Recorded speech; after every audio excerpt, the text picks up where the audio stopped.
លោកអ្នកនាងជាទីគោរពឥឡូវនេះសូមស្វាគមន៍ជាបន្តជាមួយនឹងព័ត៌មានសេដ្ឋកិច្ចក្រុមហ៊ុន Gronotech នាំចូលការ៉ូឈើពីប្រទេសអាល្លឺម៉ង់មកលក់ជាផ្លូវការនៅក្នុងទីផ្សារកម្ពុជា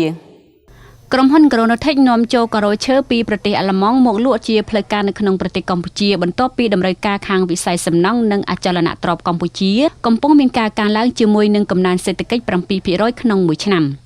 តាមការឲ្យដឹងពីខាងក្រុមហ៊ុននេះផ្ទាល់បានឲ្យដឹងថាក្រុមហ៊ុន Gronotech មានគោលបំណងចង់ក្លាយទៅជាក្រុមហ៊ុនតែមួយគត់ដែលនាំចូលមកនៅការ៉ូឈើ Laminate Floor ពីប្រទេសអាល្លឺម៉ង់មកចរាចរលក់ក្នុងប្រទេសកម្ពុជាបេសកកម្មរបស់ក្រុមហ៊ុនដែលមានវត្តមាននាពេលនេះគឺដើម្បីកសាងទំនាក់ទំនងរយៈពេលយូរអង្វែងជាមួយនឹងអតិថិជននិងផ្ដល់នូវសេវាកម្មពិសេសប្រកបដោយវិជ្ជាជីវៈតាមរយៈការច្នៃប្រឌិតនិងបច្ចេកវិទ្យាកម្រិតខ្ពស់ផងដែរព័ត៌មានសេដ្ឋកិច្ចដែលមាននៅក្នុងថ្ងៃនេះចាប់តែប៉ុណ្ណេះនៅវគ្គក្រោយសូមអញ្ជើញលោកអ្នកនាងទស្សនាជាបន្តនៅព័ត៌មានប្លែកៗ